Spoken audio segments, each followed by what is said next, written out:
Welcome back to the KMBest podcast. We are releasing on a Thursday because Jerry's internet got obliterated by a storm and actually might still be bad. We're not sure as we're recording it. We'll see. If you're hearing this, we're releasing this on a Thursday. Don't expect our future podcast to be timely. Like, this is the one time ever you'll get day one OTA analysis and like actually breaking this down from this podcast. You will never get this again. Don't get your hopes up. Don't get your expectations up. That's not what this podcast is for. This podcast is for talking about Eric Adams, who, by the way, I will bring up at the end of the episode because he launched a crypto coin to fight anti-Semitism and rug pulled it within 30 minutes. That guy is my GOAT.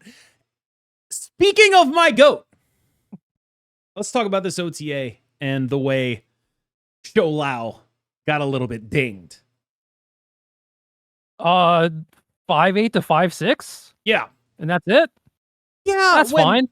When I did my video on I think they should do this in the OTA, I did 5'6" characters only. Because I wanted to decouple him from Merlin. I wanted to be a little less free. Do we think 5'6" is enough is largely the biggest question here. And no. What? But it's free. Okay, go on. Like, you could just do this and it's going to see the same amount of play. So, you know, I don't think anyone's going to be like, oh no, you ruined my card. They're going to be like, oh, okay, now my card makes sense when I look at it, I guess.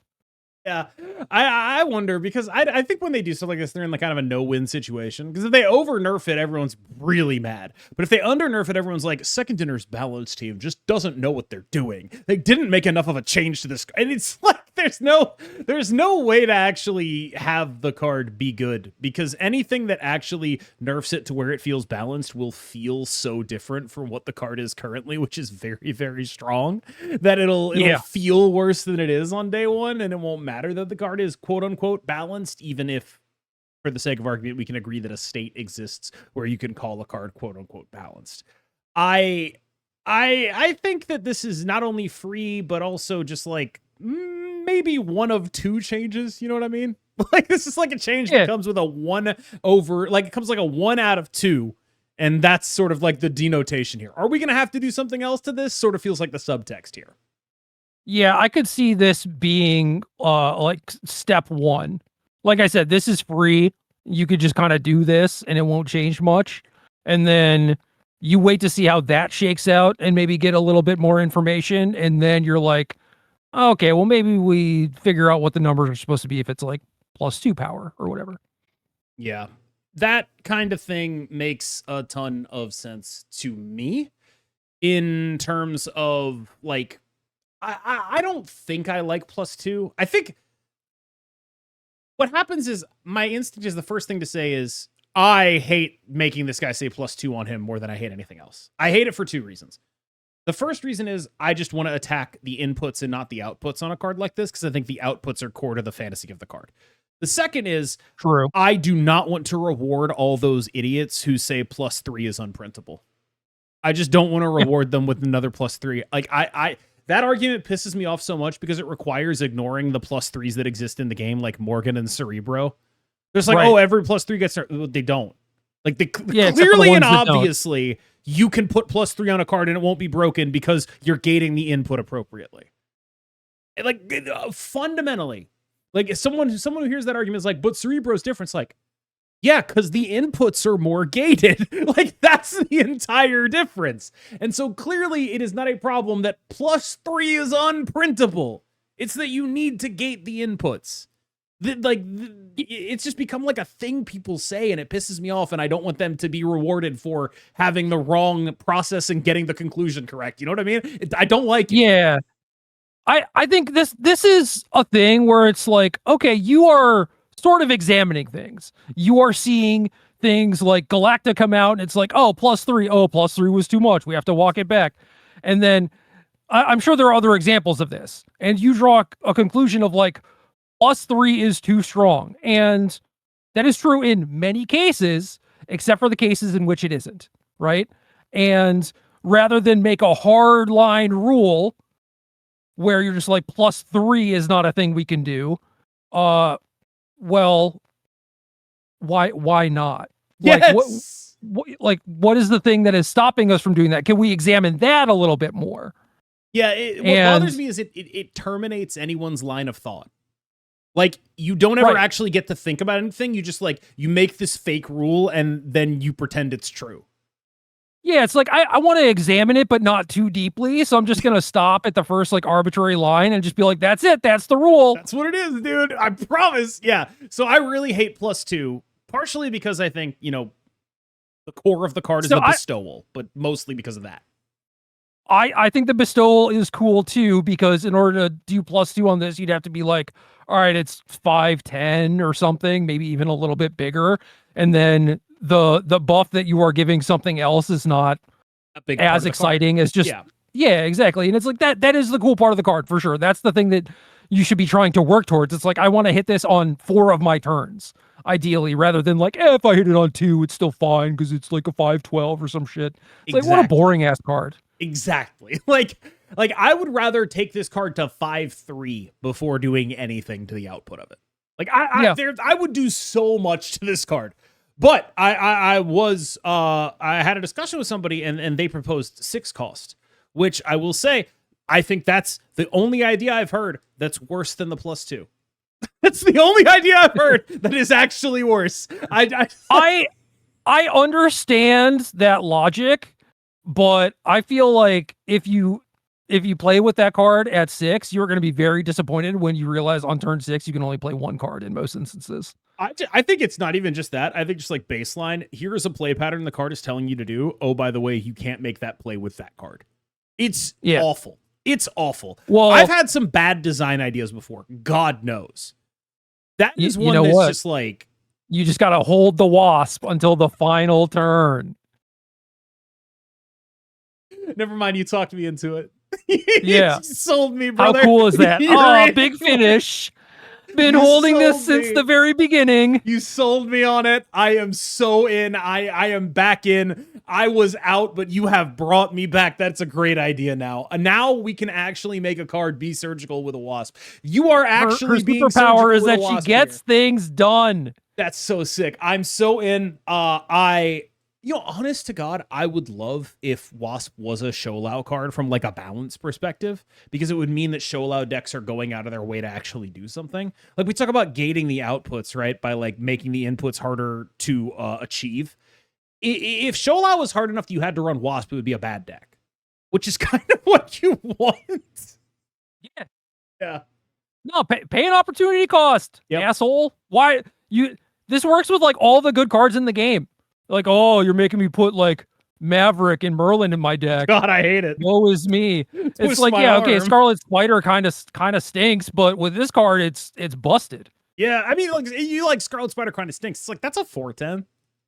Like 4/10 isn't special, but it's not like you're playing some dog shit. Like it's a fine card. I mean, it's split. It's 2 slots. You know, like, but like it's not actually a 4/10, but. I know what you mean. Yeah, like it's carries a Maverick buff well, carries an Agony buff. It's not Wasp. It's pretty okay. Yeah, it's not Wasp.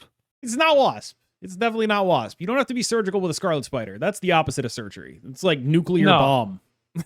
you're doing sledgehammer. Yes. Shotgun. Yes. Yeah. That's definitely what it is. Who's next on the OTA list? Oh, I just talked about this guy, Maverick. 3/3 to 3/2. This guy is criminal. I guess I do know how, but like sometimes a card in Marvel Snap that isn't like the big numbers, but is like absolutely broken, will just skate on public perception. And that is what Maverick has been doing. Like, this card is the best thing you can do with Sholau. People are going to say Scarlet Spider. They are wrong. It is the best thing you can do with Zombie Galacti. It is single-handedly making Fall-in-One decks actually vaguely functional in the Man Spider shell. I just listed the 3 decks that I have on the top of my tier list. This guy is the devil.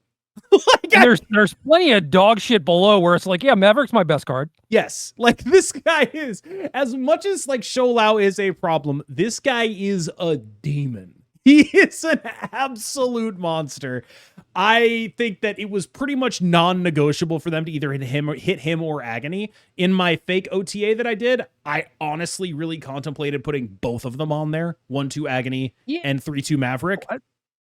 I was honestly pretty satisfied with like 1-2 Agony. And then it was like, oh, here's third point of power. It's like, holy shit. This is just great. He's a beast. Can I air a grievance? Sure. They made a bundle with Maverick and Agony in it on the web shop. It's $50, and it comes with some Maverick and Agony variants, which extremely funny to sell that before they nerf it. I'm not saying that they're doing anything nefarious here, because we both know they've done the exact opposite. Like try to sell a Cannonball bundle the week after nerfing Cannonball. They do that shit a lot. Yes. What I am saying though is that they picked the exact variants of Maverick and Agony that I use, which makes me look like someone who bought that bundle, when it makes my stuff less special when it's on sale in the web shop, is what I'm trying to say. I got those variants for gold, and now someone else can just rock up and get the cards and exactly the variants I use. I am offended. But they have to pay cash. Yes, but like now it looks like I paid cash. They're making me look worse. Yeah. Like I don't know, weren't you the one that was arguing that like gold is worth cash? And shut up. I would never do such a thing. Nor would Mister, I don't buy bundles. I only buy bundles with gold in them. I actually mostly buy bundles. Well, I look for bundles with gold in them so I can buy more variants. And the point is, they have now devalued my doing that, because at any time they might see my objectively good taste and be like, yeah, that's great taste. Let's put it on sale. That was my taste. Come on. Unbelievable. Imitation is the sincerest form of flattery or something. Absolutely. That's my great. But no, Maverick is a devil. And for the record, none of those decks are cutting him. 0 decks that play Maverick are going to be like, yeah, I'm taking him out now. No, it's not.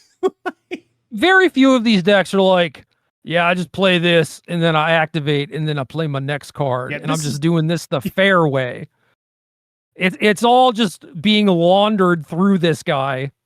Your Agony, your Forge, or whatever the hell kind of thing you're doing, you're up to no good. And he's like that Swiss bank. The point of power. It's like a Swiss bank where he's just like, we don't ask who the client is. What interesting initials you have, Mr. OBL? Odd. I won't ask any questions about that. Yep. No, we're all good here. Yeah. Interesting initials, Mr. AH. Well, pleasure doing business with you. I'm every Swiss bank after World War II. Anyway, that's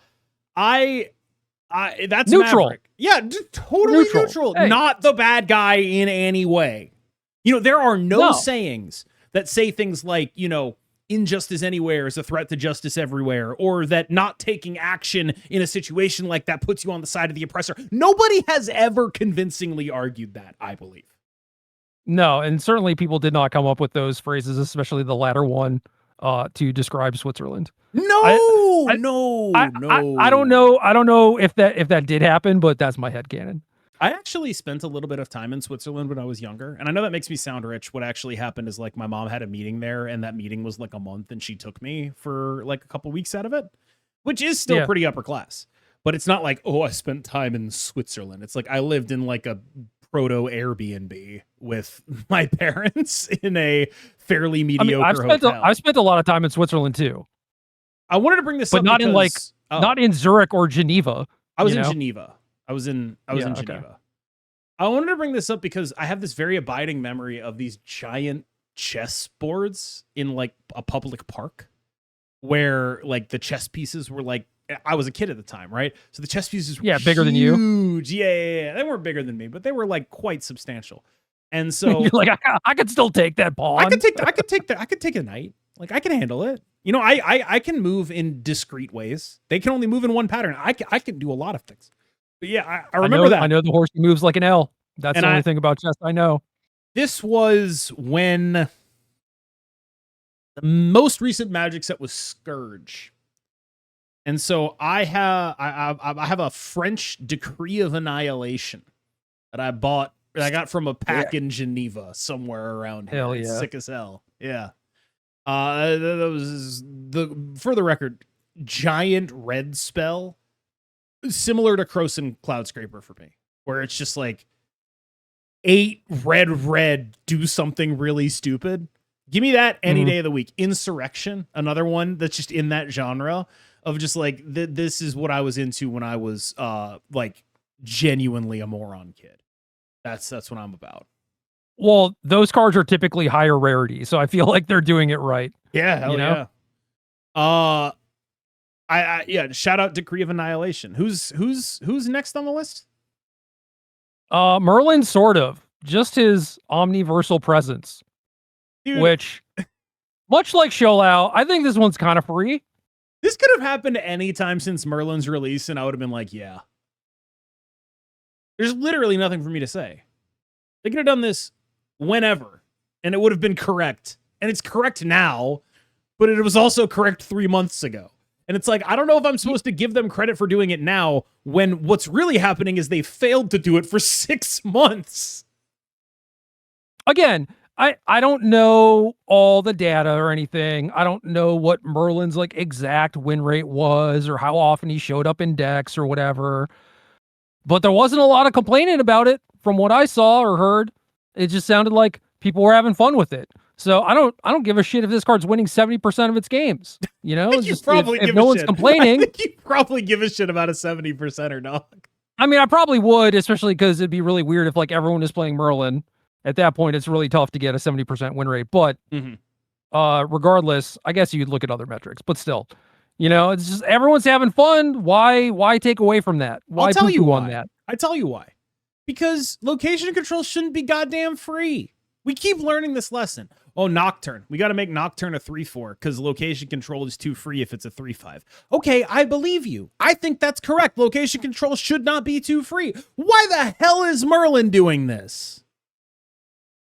Well, like I don't have a great answer for you. It's like, you know, you might not get 2 of them, right? Oh yeah, you might not get the second one. Okay, yeah, totally. You might not get the second one, and maybe you don't get the first one for a while. Yeah, totally. Until it's like, oh well, now it would be a pain in my ass to deploy this on this turn. I think that card is, it's less bad than Nocturne because Nocturne, with the ability to move, gets into locations that this can't, right? Like, you can't change a Sanctum Sanctorum with a Merlin spell. You can't change a Crimson Cosmos with a Merlin spell.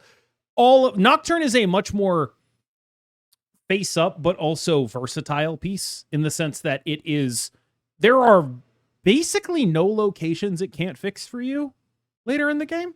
Like on turn 6, if you have a face up Nocturne, there's very few things that'll actually stop you from doing it. Whereas, like, there are things that Merlin can stop. So, yes, I get it. You know, Nocturne's a little more odious in terms of free inclusion of Location Changer, right? I totally understand. But the problem is Nocturne has very few good synergies, and Merlin has 10 billion great synergies. And so it becomes way freer to get this guy in your deck, and he becomes free roll Location Changer. Like, he just gets that. That's not even why you play him. If he didn't do that, if this just said give Merlin 1 power, you'd still play it. Yeah, I mean, certainly if it's at 2 power, it's like, okay, yeah, fine, whatever. But yeah, I think Nocturne you're putting in your deck specifically for the location stuff. Maybe you have some move synergy stuff, but I think mostly you're like, well, I want a thing that gives me outs to all these different random scenarios that can happen, right?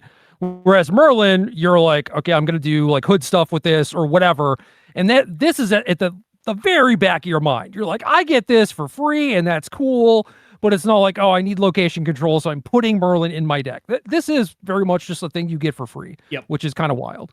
It is the worst part of his design.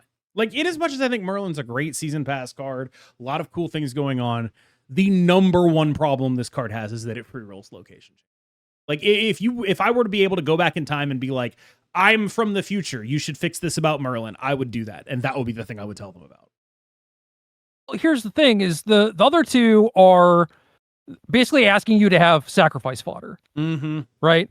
Just cheap things that you don't really care about getting rid of in order to do something.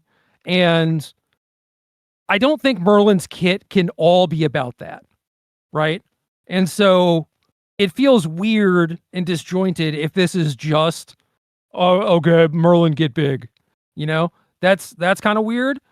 So I don't know what else you would do besides this, because I feel like it should do something. I also kind of feel like the other two should maybe not ask you for the same thing, which is sacrifice fodder. You know, I think it'd be cool if all three spells were a little bit different. Like Agamotto, I think, is a good example where they're all pretty different, but all fairly appealing.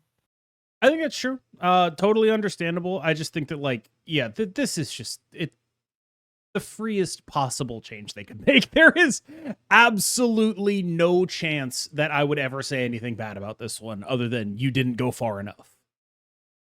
Ooh. I came up with something cool, I think. Mm. I don't know if this is good for Merlin specifically, because I think that this is definitely an increase in power level. But what if one of the spells, rather than there being two sacrifice things, what if one of them was like shuffle your smallest card in, and the other one was like put your smallest card into play? You've definitely made the card stronger. Yeah, I know. That's what I'm saying. It's like, okay, I'm not saying that Omniversal should become that, but I'm just saying that would be cool as like 2/3 of a package. You know what I mean? It would be cool. I would worry about it feeding into itself too much, but I could see it. Yeah, of course. Who's next? Maybe it doesn't give you 4 spells. Maybe it's just ETB, you get 3 spells. I think that's impossible. One of the things that I think is really underrated about Merlin is, unlike every other card that gives you spells, he doesn't clog your hand. Yeah. Like, that's just such an advantage that this asshole gets. Is not only are his spells probably the best, he also doesn't make you spew them out for no value. You always get to distribute them and pick and choose because you're never under hand pressure with him. It's an underrated part of why he works the way he does and why he's the staple and Kate Bishop and Prowler aren't.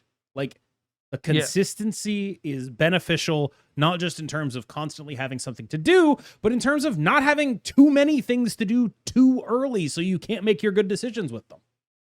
Merlin's just a gentleman. He's a beast. He's like, we'll take this nice and slow. Slow and steady wins the race or something. I don't know. Mm-hmm. All right, next up, we have Deafening Chord.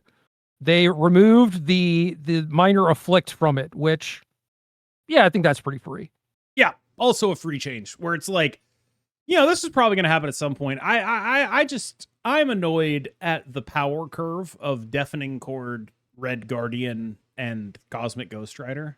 Like, when I think about those, my instinct is Cosmic Ghost Rider is 2 points of power too weak. Like, that's what I see when I think that, right? I'm like, okay, so let me get this straight. You made Cosmic Ghost Rider 5/7, and you were like, that's too good. Let's make him a 5/6. And then you made this card that costs 1 and does, in most games, what Cosmic Ghost Rider does. Because what's in the front lane? Oh, it's those cards that cost 3 or less. Crazy. These are hitting the same damn targets. What's in the front lane? What are the cheap cards? Oh, it's the stuff Red Guardian hits? Oh, well, I suppose that's cool to put it at 1 cost. I don't know, man. Like, I think it makes sense. I think it makes sense. I think that it was overly generous, and now it's like kind of normal. But I will say that there were definitely instances where I have played this card because it had, and I mean not put it in my deck, but like physically played the card in a game. Not because the silence had any impact, but because, okay, I have an extra energy and this gives me a point, whereas there would have definitely been instances where it's just like, oh, this card like kind of does nothing, and maybe that is some amount of feel bad associated with it. But like tech cards like this, things that are supposed to be solutions to problems, should not always have a viable target, I think. Yeah. Especially for a 1-cost card that doesn't take a slot, Yeah, the 1-cost one has the constant viable target. The 5-cost one just sucks half the time. Like, that's the thing that gets me. I'm not mad at Deafening Chord. I'm mad that Cosmic Ghost Rider is in a 5/8. That's what I'm trying to get across here. I'm not upset that Deafening Chord is the way that it is. I am upset that Cosmic Ghost Rider has a 5/6 stat line right now. That's what upsets me. Yeah. I'm right there with you. I think this change makes a lot of sense. And in terms of like decks I play and decks where I consider playing this, nothing changes. Yep. You do lose out a little bit on it with Sholau stuff, though. Because Sholau is a deck that cares a lot about playing cards, right? So that -1's actually pretty important to show. Like, it's pretty important to show. It's pretty important to Werewolf. Being able to free roll this card and actually feel good about it. You're probably going to do it anyway, but you do feel it. Yeah, it's just, I mean, it's 1 power. You're losing out on a Wasp, right? How bad do you feel about good that? That is. Yeah. Well, they took the Wasp out of Deafening Chord. Yeah. That's what happened in this patch. They took the Wasp away. They killed my girl. This card was Deafening Chord plus Wasp. That's how you know it was busted. It was Deafening Chord, they were both the individually Wasp. so good Yes. that they had to separate them. Yes. Now you have to play Deafening Chord and Wasp if you want this. That's incredible. All right, who's next? Joke's on you. I was already doing that. Next up is Spider Ham. Look, man, 1-2 to 1-1. I can't expect you to be competent. We both know this. What? How am I supposed? What do you mean, what? Every time we do anything that involves us looking at a website, I'm like, Gerry, you have to look at this. And then we'll be like, oh, yeah, I got to pull that up. What? I said Spider Ham. No, I know. I'm just saying, like, I couldn't have expected you to be ready to move on to the next guy. How could I have possibly expected that? It's because we're halfway through the list, man. I've been doing my job. Yeah, Spider Ham, 1-2 to 1-1. Why do they keep massacring my boy? Your boy sucks. Your boy is the worst, dude. This card is the devil right now. You remember on reveal Spider Ham? That was my goat. This is the worst card ever. No, largely this card is a symptom of like the post-tech apocalypse high synergy meta that we're in right now, where a lot of reactive answers are not particularly good, especially against Sholau. Reactive answers don't work because so much of the power is face down on the final turn of the game, and there aren't just really good ways to interact with what it's doing face up. So instead, you have these proactive answers, and when everything is very synergy-y, discarding a card, like, Spider-Ham sucks when you're playing against Wiccan, and all their cards are like Gladiator or whatever, and you're like, well, that guy did absolutely nothing, right? But he's really good when you're playing against Living Tribunal and you can hit Tribunal or Iron Man or whatever, and just like making them discard a card absolutely blows up the entire deck. And so this is not necessarily Spider-Ham's fault, but it's more that like every other piece of interaction is so ass that he's what we have. And he's the worst kind of guy to have around because nobody has ever had fun playing against this card. It is just not a thing. It is the least fun. I use it and I brick and I'm like, damn it. And I use it and you have like 4 gladiators and a Wiccan and I bonk your Wiccan. You're like, damn it. This is so stupid. And it's very zero sum, and it is the knife juggler of tech cards. And I love him to death, and this change was warranted, and this was also mostly free, I think. You are so on today. You've been cooking all episode. This is a phenomenal performance. Vintage Gerry Thompson on this podcast. Just dude, I just hung out with people all day. I'm high on life. Yeah, you're absolutely cooking. We got to get you out of the house more. You come back and you just bring that energy to the podcast. we gotta like make sure you go out in public just so I can have better content. Not for any of your mental health reasons, but for me. Cam, it took me literally an hour to get out of my driveway.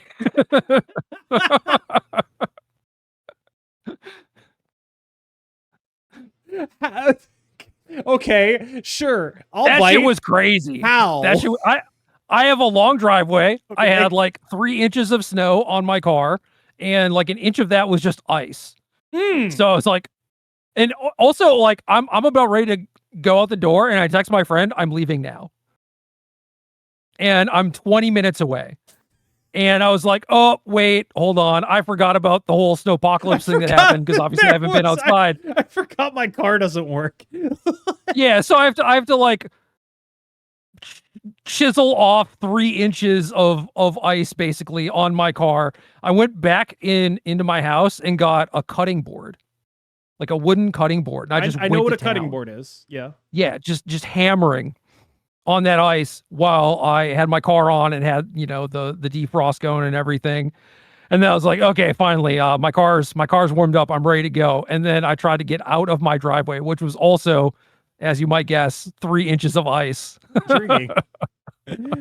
Yeah, And then I look at the end of my driveway, and the nice people had plowed our road, which left a nice hill of like ice chunks at the end of my driveway. So I was like, well, I gotta figure out something to do about that. do you like own a shovel? Well, my landlords do, and thankfully I didn't have to contact them at all. They just left it on the porch. I was like, oh, they knew. Yeah, And yeah. I was just out there. Everyone else was like, I was "Oh, out there look at all shoveling." this snow," and you're like, "I'm chilling. I'm good. No, I'll be there in 20 minutes, dog." I walk outside, I get in my car, and I go. What do you mean? What are you talking about? It took me an hour. Maybe it's You think you went to the gym today? I went to the gym today, man. I didn't go to the gym, but I was going to Oh. suggest that maybe it's the physical exercise that's making you feel this good. Yeah. Maybe No, you like it's- finally got it's a cardio, combination. you know?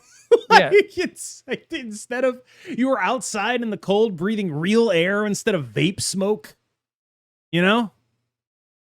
Yeah, you might be onto something. I'm just saying. There's For a 10 minutes, I chance. felt like death, and then I felt great the rest of the day. So Yeah, there's yeah, a I think you're chance. right. There's a chance. Where the hell were we? Bite a ham. Right, yeah. This guy sucks. Get him out of here. In fact, do more to him. I think they should make him a 1-0. Like, make him an activate, but he works 2 turns after. Get him out of here. Get him out of here. Out. I do feel like Spider-Ham, the character, should be a Howard the Duck-esque card. And it kind of is, especially with the animation. The animation really gives it a lot with like the mallet bonk and everything. But it should not have the end result that it does, where it's like, oh, you win the game. That's stupid. It's just like a card that says you win the game sometimes. Because every deck is so synergy heavy. So you just hit the right card.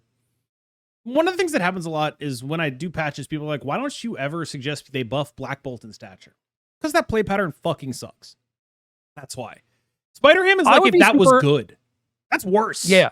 Like, Spider-Ham I would be worse. super happy if there was a combo like that didn't involve like disrupting your opponent. Like, Black Bolt Stature I is really think, cool like- if it doesn't involve disrupting your opponent. Yes. Yeah, like Venom and Death, dope as hell. Yep. Awesome. If that stuff was weaker than it is now, I would probably say, hey, maybe we should buff this stuff, right? Miles Morales and move cards. Love it. Great. Well, buff Miles. Buff Yeah, Miles. absolutely buff Miles. But I have no qualms with advocating for buff Miles. Whereas if I was like buff Stature, I'd be like, well, do I actually want people playing Black Bolt? And the answer is no, of course I don't want that. Why would I want that? And Spider-Ham is like if that was a better card. So yeah, get him out of here. Just shoot him out of a cannon. Colonel America, which I misread the first time. I thought it was Captain America, but 3/3 to 3/4. Yeah, this is. I have never seen a buff that matters less. This is. Imagine if they made the Infinite 21 power. Yeah. Or 19 power. You're like, oh, okay, got him. Sure.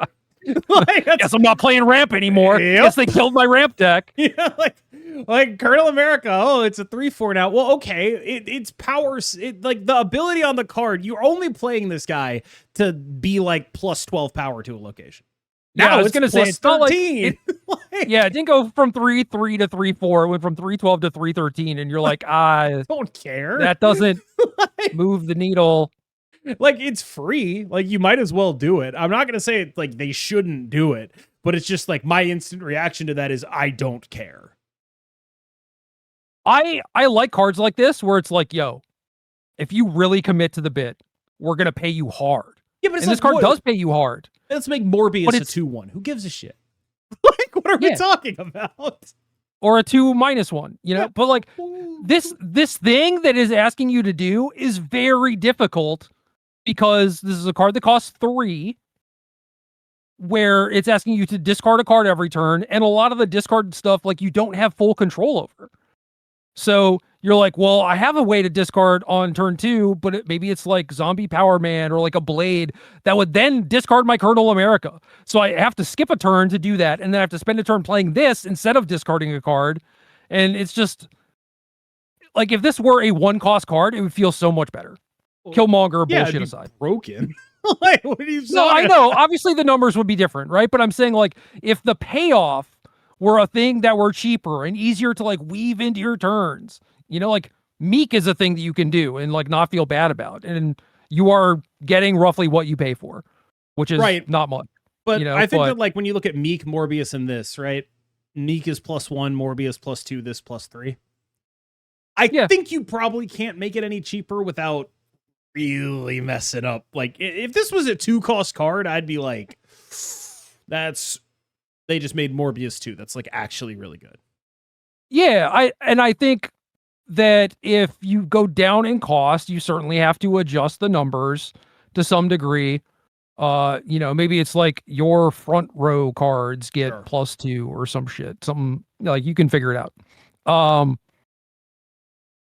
yeah, I do think that comparing this to Morbius and Meek is also not entirely fair, because those cards, for the most part, are like, I don't know, you could just play like Morbius into Bullseye, into Frigga, into MODOK. You can do them in groups. You can do them in bunches. Yeah, and this is asking you to do a very specific thing, which is way harder than those things. It is. It is notably harder than those things. That is convincing. Okay, so what is our argument here? We go to second dinner, and we're like, make this a 2-0, you cowards?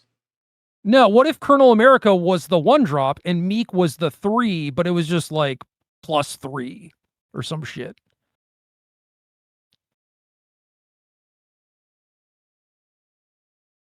Isn't Meek at +3 just like, never mind. That's super messed up, but I know you're just like sketching here. It's not even worth diving into. Yeah.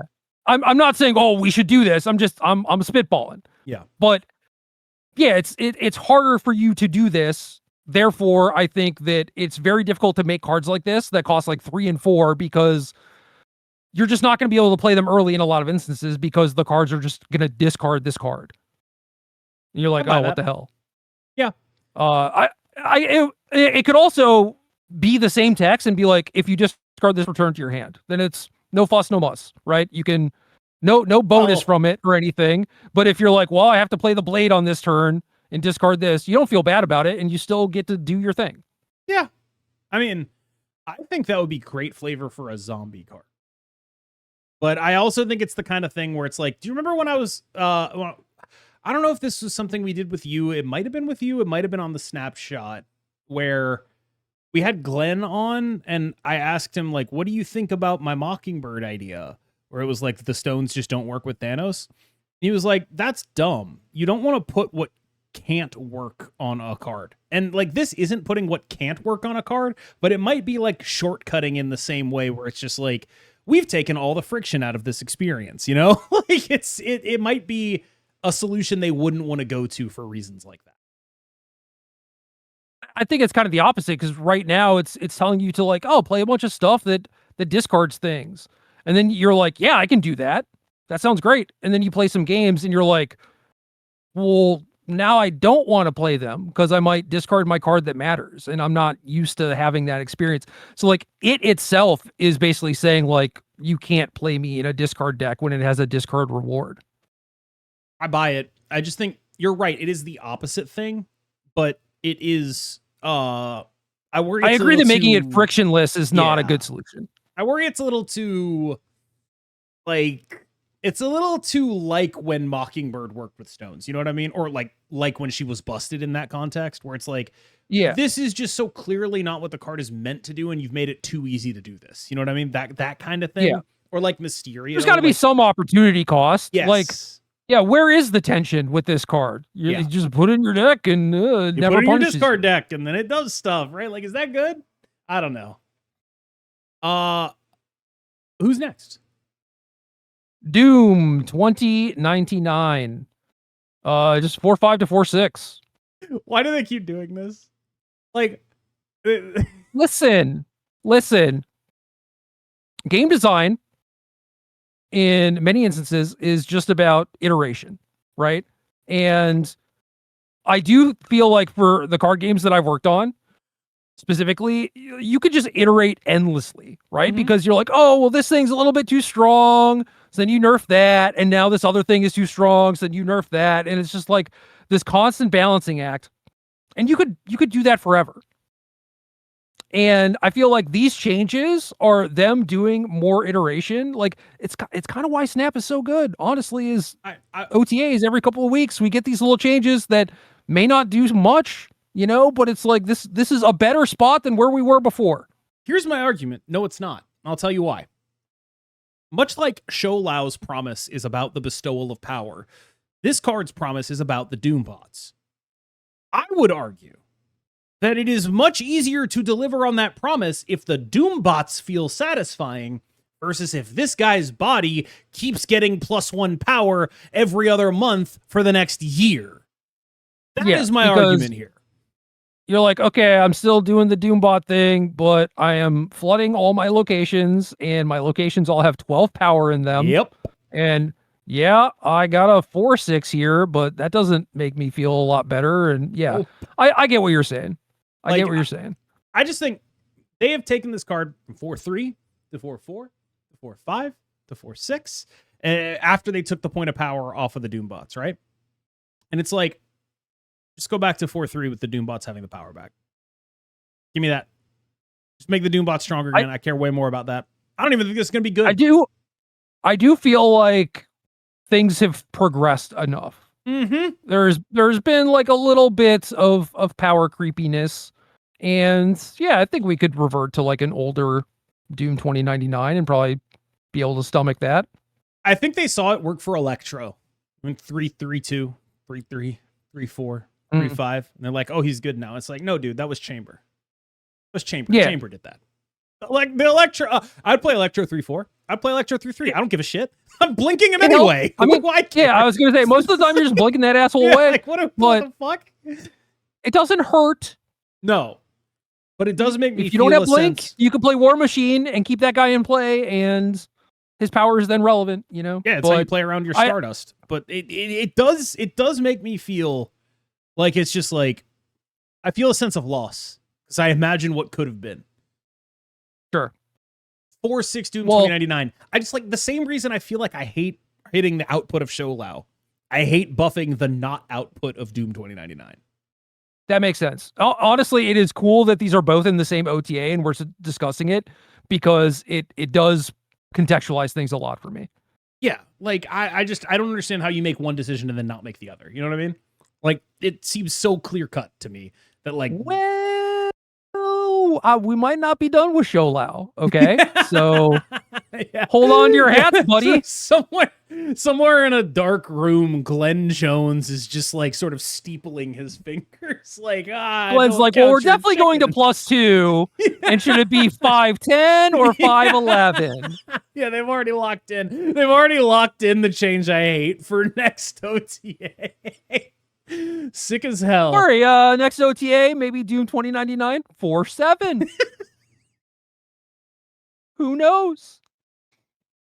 What is the most amount of 1 power changes any one card has gotten? I think it's Electro from 3-2 to 3-5, but this guy's really pushing it. If some of his other changes weren't combined with nerfing the Doombots, I think he'd be on par. Yeah. It is a lot, but I don't know. It is a funny card. I just love the concept of this, just being like, all right, so we've successfully figured out that we don't want to nerf the output of Sho Lao. How about we don't buff the output of Doom 2099? Like, come on, guys, it's right in front of you. Come on. Well, Sho Lao is currently for sale. Doom 2099 is not. Good point. I don't know. Checkmate. It's not a bad change. I just like it really is notable contrasted with how they're handling Sho. Again, one is on sale. The other is not. You waited until I was drinking to say that, huh? All right. Great job, man. Yeah. Who's next? Next up, Lin Lie, Iron Fist, and Sword of Fushi. Lin Lie is going from 2-2 to 2-3, and the sword is going to +8 power. So overall, a 2 power buff. I love this. Lin is a card that falls into what I would like to call the Phantom X zone, where cards like Phantom X or Warlock or Fan Fei, these cards, granted, that's a lot of like activates, but I do think he falls into the same zone where he's asking you to do something that you do not have a blueprint for. You have blueprints for move decks, but all of those are built around repeating move actions. Card doesn't care. What Lin Lee is asking you to do is play Madam Web and the Ancient One. Like, nobody does that. The blueprint is not the same. It is not easy to do. And I have, like, my fundamental argument is, if you're going to do this, and you're going to be like, go do something totally different to everything that has existed in the game so far, make it worth doing. Black Knight. Remember when that card came out? It sucked, and they were like, what if we made it unshankable and Shadow Kingable? And then it was too strong, which, okay, good, but you tried. You tried. And it was a new deck, and it was cool. And it was mattered. like, oh, you tried the far end of the spectrum, and you recognize, like, okay, we understand now what it would take and how far we have to go, but maybe we could dial it back a bit. And it did see a little bit of play after that. Yeah. And I think that, like, that kind of thing they need to do more of with these weirdo cards. I think that they need to provide people clear incentives to do weird stuff. Because if they don't, that weird stuff remains unexplored for extended periods of time. And there's so much space that they could, like, Madam Web Ancient One, tell me that isn't the coolest thing you've ever thought of. Like, you get Lin Lee in a lane, and then you with the thing, and then you Ancient One all the text plus 24 power. That's cool as hell. First of all, though, you could already do that, but there wasn't enough driving reason to go out of your way to do that because Lin Lee kind of sucked. Yeah. I mean, I still think that kind of sucks because it just goes really tall in one location. I don't know if that is super helpful. What do you do with the others? Anything. It's actually like a pretty cheap play, right? Like, you go Lin Lee, you go Spider the Lin Lee to the location, you play the Ancient One, you play the Tau Mandala, that you just instantly win that location. You do anything else the rest of the game. I mean, that is a lot of energy, though, to be fair. It's like 8 energy. Yeah. Over the course of a game where you have 21, which is about a third, which is about what you should devote to winning a location. Your math does check out. Pretty close. Pretty close. It's not It is pretty close. Pretty close. Yeah. I don't know. I guess it's a little bit more weird for me because it's like move stuff, and you kind of want to have options in terms of where you can move things. So how much move stuff, like, what does the rest of your deck look like? You know, like, how dedicated to move are you? You're playing at least Ghost Spider. I think that's the best one because you're just like, wham, bam, I'm done. Yeah, right? Ghost Spider, but Madam Web.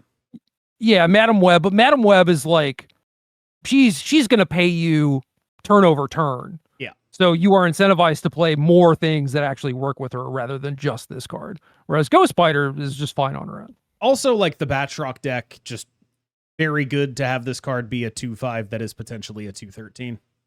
That deck just wants this, probably, at this point. The rate's good enough here. You're doing, like, Batroc Sam Wilson stuff. Just probably works.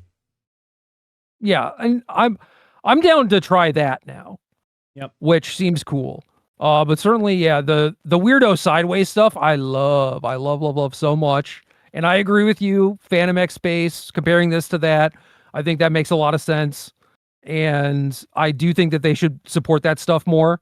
And I think you are probably right where, I don't know, maybe it's like Deafening Chord and Sholau and Merlin, where it's like, well, these are kind of weirdo cards and we don't know how players are going to engage with them. Maybe we just like overjuice them and see what happens. And I feel like, yeah, they could afford to do it with cards like this that are asking a decent amount of you, you know, because a card like this, I think, is fine in move, but it's not great, you know, like 2/9 takes up 2 slots. I mean, it's technically a 2/13 if you want to get technical about it.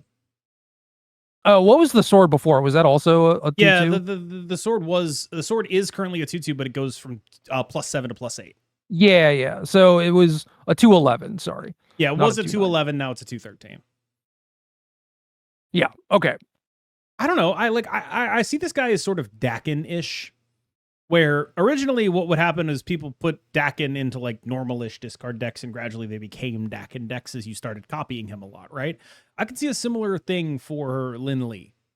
Like that seems like a plausible outcome to me. I love the stuff where you have a card like Dakin that exists in the game, and then it's like, oh, something else came out to where now I can play Dakin in my Surfer deck because the metagame wants me to play Killmonger already, and now I basically have a second Shaw, and that sort of stuff is super cool to me, where it's like, well, now I'm playing Surfer, but I also get to interact with you, and I have kind of like this backdoor, maybe like discard or like blow my own stuff up thing going on. That rules. And Famously, yes, Dakin Surfer, another Iris deck, actually, much like the Batch. Oh, really? Yeah, yeah. That was actually when I first noticed who Iris was like the Dakin Surfer list that she was playing. I was like, damn, that's really cool. And then someone pointed out that she was just in my Discord server, and I was like, oh, I should probably ask what's going on with the deck. Well, in that case, I feel like if Iris is an enjoyer of this sideways stuff, you should just every OTA ask her what she wants to buff, like what she would have fun with playing. It's just like, yeah, I don't know, give Animex 2 power and I'd play it or whatever. It's like, all right, done. There are a couple people who I think would be real assets to them in that way.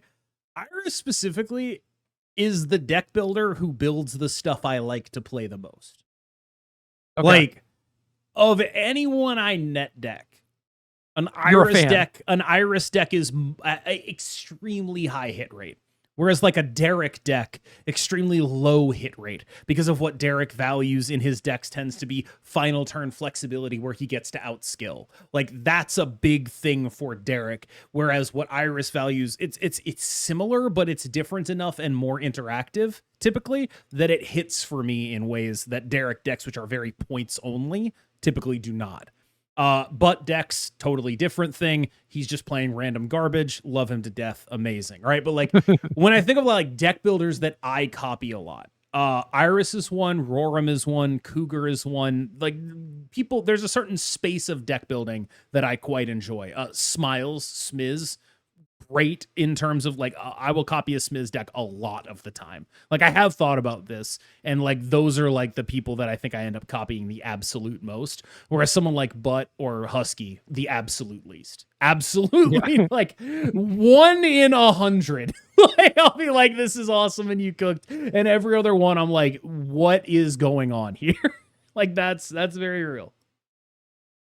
Yeah, a lot of stuff like that in Magic as well for me, where it's just like, oh, me and this person kind of think the same or appreciate the same things. Who's a person and like that in Magic for you? I mean, most recently I was doing the podcast with Dave Shields, and he was a person where we would show up to tournaments having not talked to each other. Like we're friendly, you know, on good terms, but we're never really working together in any capacity. And then we both show up with like slightly different takes on the same archetype a lot of the time. And it's like, whoa, why do you have this card? And it's like, oh, well, that's my plan for this matchup. And I was like, oh, I was approaching it from this like slightly different direction. Maybe I was going more controlling and Dave was going like more aggressive or whatever. But we were always kind of in the same space. And it was like, you know, one of these days we should probably just work together. Because I feel like with our powers combined, we see 100% of what's going on instead of like both seeing 90, you know, and we gravitate towards the same stuff anyway. Yeah. So I made one change to Iris's current list, and it was to tell her to put Maverick in it. I'm a genius. I'm the smartest man alive. I was right, but it's also just like, wow, what a deep cut there, bro. Damn, you broke it. Fucking incredible, you know? Do you know anything about Standard? In Magic, I know the words Badger Mole Cub. Okay, that is literally the card I was going to ask you about. Okay, sick. It's just like, I know that card. I had a Llanowar Elf deck and I put Badger Mole Cub in it. Yes. I'm so smart. Exactly what happened here. Yeah. It's like, you should put a Maverick in there. And then she put a Maverick in there, and I was like, yep, that was better. Yeah, weird. Maverick, totally balanced card, by the way. No problems whatsoever. Definitely just taking the hit for show out. Nothing wrong with Maverick at all. No, Maverick is dying for that dragon sins. Oh my god, yes, absolutely. So true. Who the hell is next? One more. And it's a banger, KM. Are you ready? It is Topaz from 3-5 to 2-3. Can I be honest with you? No. Oh. Well, then this is a great I only change enjoy that I am not relationships. I only enjoy relationships where people lie to me. Well, then this is a great change that I'm not worried about at all. I think this is a great decision and in no way reminiscent of funding the Mujahideen. Oh, Jesus. We are funding the Mujahideen. Okay. It's largely where I was like, why is the solution like, oh yeah, Show Lao is really good. We nerfed Human Torch. You know what we should do? We should make Move good again. Don't. If you make Move good again, Move is a deck where I feel like they should treat it with the same respect as like Surtur and Doom 2099 in terms of never making it good for the exact opposite reason. Because if you ever make Move good again, all that's going to happen is it's going to ruin high elo for 6 months and then you'll nerf it. Nobody else is going to benefit from that. The funny thing about Snap in general, and maybe this is true in other card games as well. I'm trying to think of a good comparison in Magic and failing to come up with one, but like decks like Move and Destroy are very popular for the people who love them, and the people who love them are like diehards for them, right? And you mostly don't really have to make those decks better.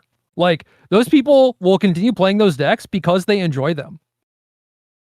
Yeah, I think there's a lot of like legacy examples you could pull from here. Like that's the format. That's the format you're looking for. Where I mean, granted, a lot of that is because of the price of the cards, so you can't switch decks even if you wanted to. So you're just locked into being like, I'm the Maverick guy. Yeah, once I spend $10,000 on a thing, I better be able to convince myself that I like that thing. Forever. I better gaslight the shit out of myself. Yes. Yes. Yeah. Yeah. I gotta study hard. That's why Modern is so funny to me, because everyone gets mad at Modern because it's like, oh, you introduced Modern Horizons, this rotating all the formats. It's like, dude, your deck was shit anyway. Your deck was 40% 10 years ago. Shut the fuck up. It's in your face. Now it's in your face. Before you had like plausible cope ability. Like your deck was the 15th best deck in the format in 2015. I don't think Modern Horizons is the problem. it's and honestly, for Snap specifically, I think if you make Move or Destroy really good, like it is the best deck by far, it probably annoys the people who were the diehard lovers, because then they're like, oh, well, now everyone's bandwagoning. The same reason I'm mad at the variants in that bundle. Yes. No, exactly. Yes. Exactly. So on point. You're just crushing this. I think yours is more like pulling the ladder up behind you. You're like, right. I was smart enough to get the cool thing. This is just like pure hipster behavior. They're like, maybe it's not even hipster. Mine is like, morally worse. I love it because I really love it. You are just playing it because it's good. You're not even like a real Destroy lover. Name 5 of their albums, all right? Name 5 albums if you think you love Destroy, okay? I don't want to hear it. Yeah, no, you're right. I am definitely more morally bankrupt in this situation than the Destroy player would be. I am definitely like acting. I think these people are more annoying. Yeah, I mean the skill set of not being annoying is valuable, and one I'm not sure I have, but I'm glad I have it in this situation. You are way too self-conscious about it, which I'm sure does help you along in that quest to not be annoying, but. Oh, I don't try to not be annoying. Oh, well, you're overly worried about it for someone who doesn't try. Okay, so like a secret Rosetta Stone is like, I'm worried about all this shit, but not enough to change my behavior about it. The fuck? Word. like I'm worried about it, but like I'm worried about being perceived that way, but not enough to like take actions that change that I would be perceived that way. In fact, it's actually their problem for perceiving me that way. That's the keystone. So you're like, I'm just checking in to see if you're an asshole. No, did you think that I was annoying? I'm just checking in to just just sort of know where it is. What's the temperature? You know, am I going to have to shovel a bunch of shit off of my car? That's worth knowing in advance, perhaps an hour in advance, rather than 20 minutes in advance. I don't know.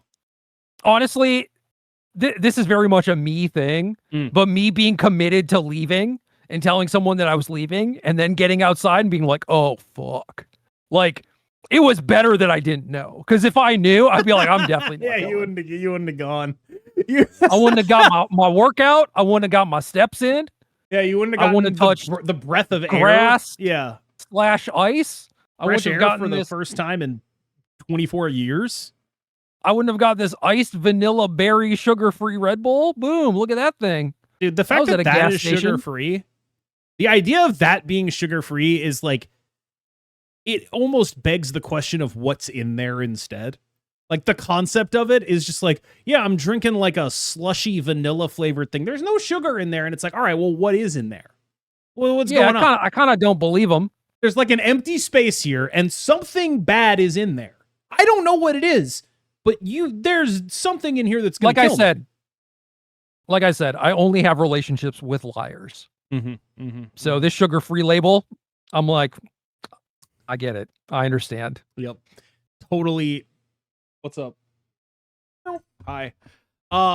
I suppose it's about time. You know, we've talked a lot about Marvel Snap. Time to talk about our GOAT. Time to talk about my guy Eric Adams. Yes.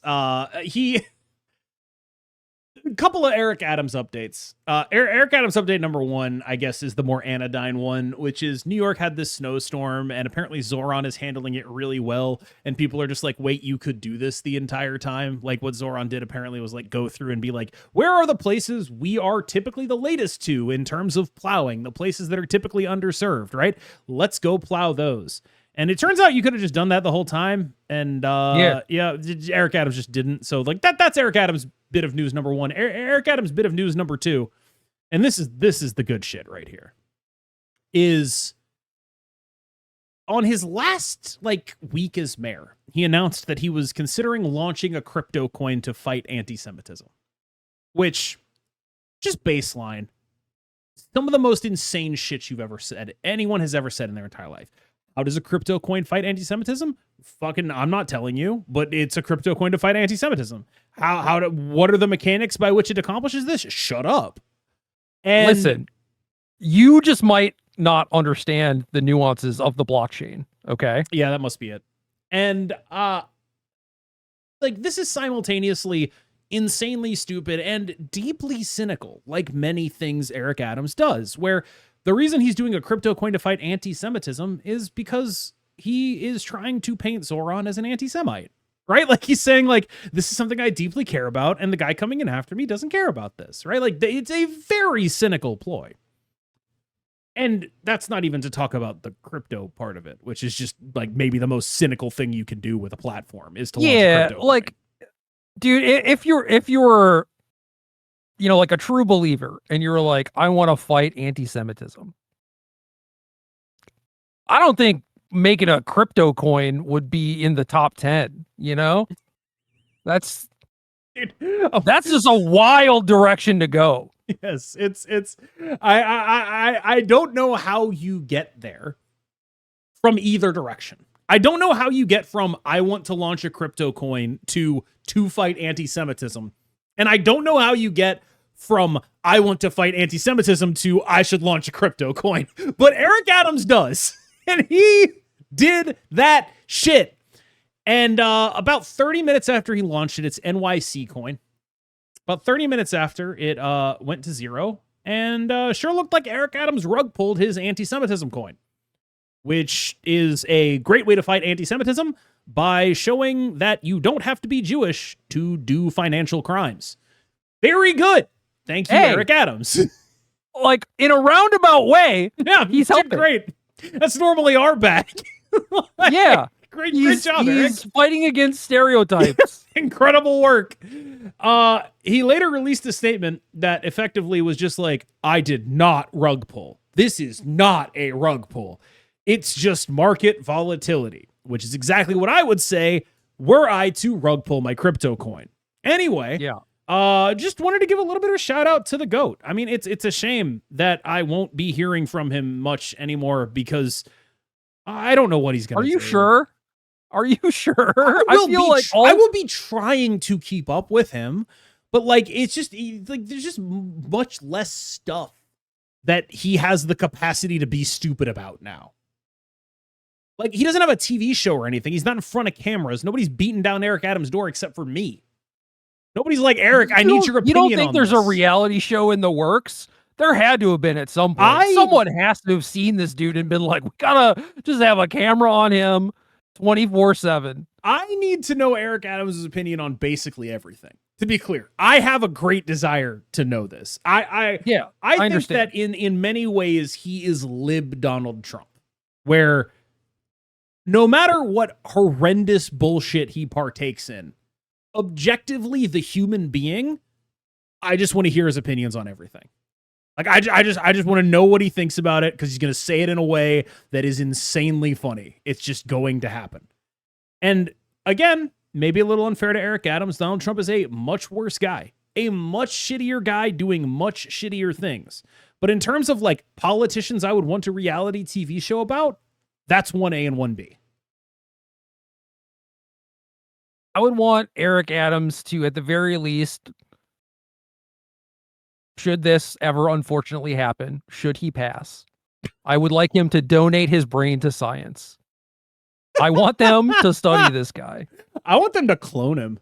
I want to hear. I won't go that far. I want to hear what like Eric Adams clone number 47, who's slowly degenerating into a pile of cells and has launched and integrated the blockchain into his bloodstream. Like, I want to hear what that guy has to say.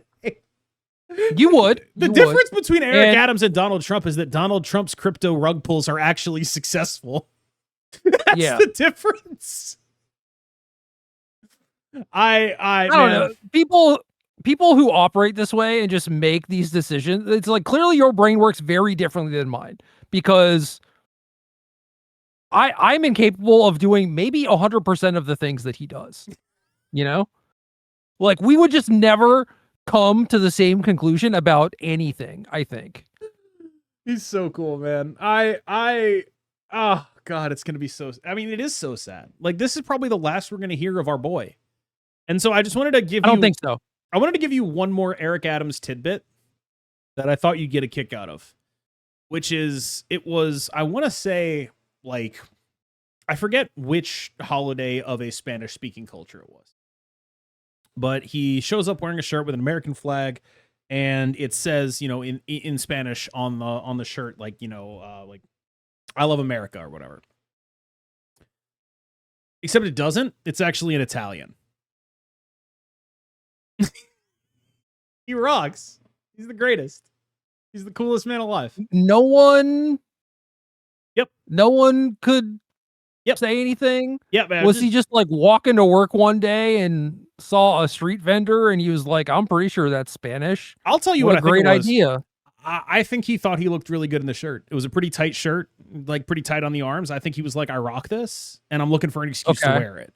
And I just don't think he even thought about what language it was at all. Oh, so you think he had this in his closet? Yeah, I think he was waiting for a chance to like rip that one. This is a guy. Remember, this is a guy who does entrance music for himself. Like this is very much on par for what this guy is capable of. I guess I should also like wrap up the Eric Adams segment by saying, Lights of Angels Sing Thee to Thy Rest in presumably a job with Turkish Airlines or whatever. I did want to throw this to you though, because we have covered my favorite topic, Eric Adams. There's another topic that we love. I feel like I should check in. Any Magic cheaters happening recently? Anything cool? Okay. So this weekend is a pro tour in Richmond, which is the city that I live in. Okay. If you're about to tell me there will be some stories, you said that last time I asked and there weren't. No. Check this out. Guess who is qualified? Mike Long. No, Noah Rabin. Oh, the GOAT. So I have a rooting interest this weekend. I want my boy Noah Rabin to go all the way, because I think what he wanted to happen the last time, or he expected to happen, was just like, oh, I'll just like do mid because I always do mid and I'll fade off into obscurity, right? So he wrote up this thing that was like, well, if I'm ever in a position to qualify for the Pro Tour, I'm just going to concede. Blah, blah, blah, blah, blah. This is my last Pro Tour. Blah, blah, blah, blah, blah. And then he was like well within striking distance of top 8 and was not conceding. And instead, he just got his ass beat repeatedly. So he didn't make top 8, but he did still requalify and then deleted that post. And not just the post, the website it was hosted on. Oh, that's gas. Yes. Yeah, I mean, nuke it all. Absolute gasoline. Screenshots live forever, unfortunately. You did not play around that. But he is the coolest, man. I've heard rumblings that he is going to be there this weekend. He's going to be battling, and I do not want him to fade off into obscurity. I want every single time that he decides to show up for a tournament, I want something that puts him in the spotlight. I feel like I might be getting a little bit out over my skis here, you know? I might be saying something that you're like, no, that's actually a bad idea. But for my entertainment value alone, I really hope he wins the Pro Tour. Same. I just think that's the funniest thing that could ever happen. Like, I am at this point a fully converted Noah Rabin fan, where it's like, now I unironically want you to do mainstay. Well. Yeah, I unironically want you to do well because I have derived so much enjoyment from your existence that I like. It's Eric Adams, right? Am I happier politically that Zoran Mamdani is the mayor of New York? Yeah, of course I am. Am I sad to see Eric Adams go? I am devastated. I with all due respect to the people of New York and the fact that their like city will be running better now or whatever. Okay, sure, cool, great. I don't have Eric Adams in my life anymore, and frankly, that matters more. And that's how I feel about Noah Rabin. What you're upset about is like your favorite show was The Office and it ended. Yep. And that is kind of what happened, except it was a real city with real people that Eric Adams was doing, and you're like, man, I can't watch The Office anymore. I can't watch my show anymore because they wanted to elect some other asshole. Come on! Yeah, and it's like a good dude, too. Yeah, it's not even like... I like him. Like a Cuomo or whatever. Yes, like I actually like him. It's like, oh, okay, yeah, no, he seems like a good dude. I like him. Damn it, man. They canceled my show. Yeah. I mean, millions of people live in New York, but like, what about my television? What about me, dude? You know, what about my treats? Come on. Did you see? I did a bit in I did the Snappies or the Golden Cubes or whatever. It was like Marvel Snap 2025 awards that I let my people vote on. So I did an opening. How many did I win? 0. I did an opening. I did an opening monologue where what I was doing was just like doing bad Jimmy Fallon comedy. And Jimmy Fallon has been doing this joke repeatedly where he's like, it's so cold out. I saw Zoran Mamdani spooning a Wall Street banker. That's it. That's the whole joke. He's not very funny. So that's not good at all. Well, it's gradually become funny because I think accidentally reused it at some point. So he said the same bad joke twice. And then once they realized, they were like, we should just have him keep saying that joke, and it kind of became funny. Like it circled around to being funny. But I point this out to say they paid it off. Not like they had Zoran on the show, but then they didn't pay it off. Like they had Zoran on the show to do a different joke. And it was like, yeah, what? That's horrible. Unless he was like landing.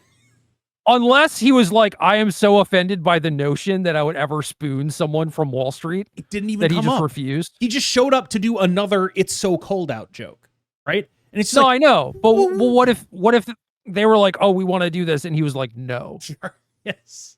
Which I don't think he would. I think he would probably just do the joke. Yeah, I don't understand how like they had. This is the one good bit Jimmy Fallon's had in a decade. Like most of what Jimmy Fallon is known for is laughing really loud at really not funny celebrity guests. That's most of it. This is the one good bit he's had in a decade, and they blew it. They blew it. I mean, it's especially a bad joke, and maybe this is just me, but like most of the coverage I saw from the blizzard and like him being on the street or whatever was people being like, why aren't you wearing a hat? So like, how could your joke then be, oh, it was so cold he was spooning a Wall Street banker, when it's like, dude wasn't even wearing a hat. What do you mean? Clearly he wasn't cold. I don't know. It rocks. I just shout out to Jimmy Fallon for. Anyway, I stole the joke and I did Gorgon and Merlin huddling together for one. So there you go. And then I played like the sound of crickets afterwards. That was my opening monologue. I honestly, is Jimmy Fallon lore popular enough to where like people would get that? I don't know, because you would certainly have to explain that to me. There is no chance anyone understood what I was doing there. Not a single chance. But sometimes you just make something for you, you know? Yeah. I get it. There is no way anyone processed that as anything other than a bad joke, when it was actually a bad joke about a different bad joke. So take that. It works on both levels, I think, because it is a really shitty joke. It is quite bad. But the opening joke of the monologue, a joke in quotes, was, I just moved to New York. Because the location, New York. Oh, it's turn 6. Yeah. That was, anyway, then like I spent like an hour just like, what are like the worst possible jokes that I could allocate myself for this fake award show? And that's weird. Where I got. It's weird where I have to think about it a little bit, because I'm definitely not used to the concept of like Marvel Snap comedy. Nobody is. Right. Like one of those videos where like the people that like it really like it, so it has like more likes than other videos, but the people who like it are also not a large group of people, so it has less views than every other video.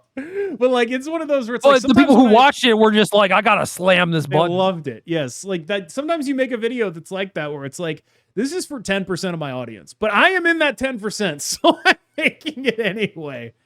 And honestly, man, that's the best thing you can do as a creator, is like create a thing that you love, because I think at that point it shines through and the people enjoy it more. Like, I do think that there is a lot to that. I need to do a tight 5, a Marvel Snap comedy tight 5.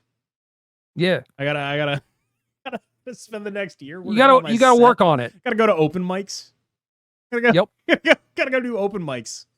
Fucking crush it. Yeah, I'm gonna nail that. I'm gonna get my tight 5 about Marvel Snap, and it's gonna be extremely relatable, and everyone's gonna get it, and I'm gonna break through to mainstream success. I'll see you on Jimmy Fallon, buddy. That's my goal for 2026. Easy.